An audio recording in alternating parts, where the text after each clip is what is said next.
interim government, Dr. Yunus organized an election without Awami League, and Dr. Yunus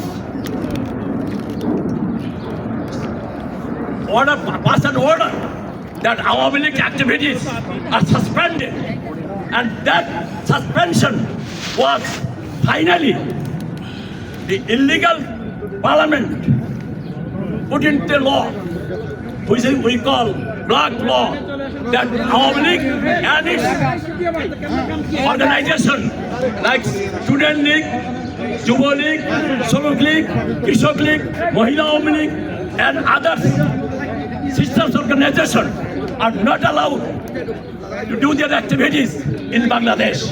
That cannot happen. We are here, the world capital, Washington DC. We are here.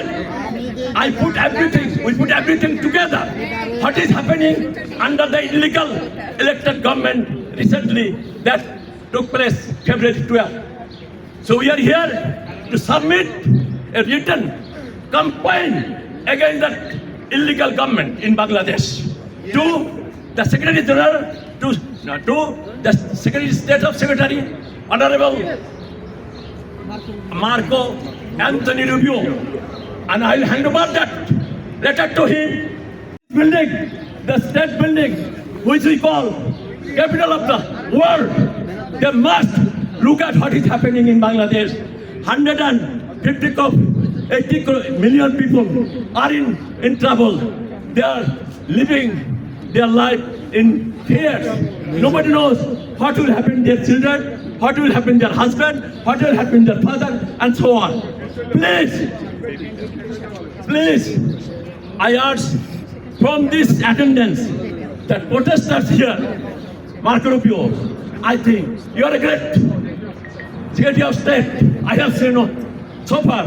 So you will take immediate action the way you took action between Iran and US, the fight going on. So please, we are here to submit our complaint against the illegal government headed by Tariq Jia, who is also a killer.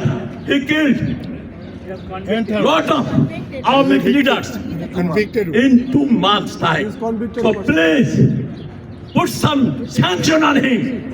Put some sanction immediately on Bangladesh government so that the Awami League can come back and they can work with the people of Awami League. With this, I like to conclude that we are here. We are here for a fair democracy in Bangladesh.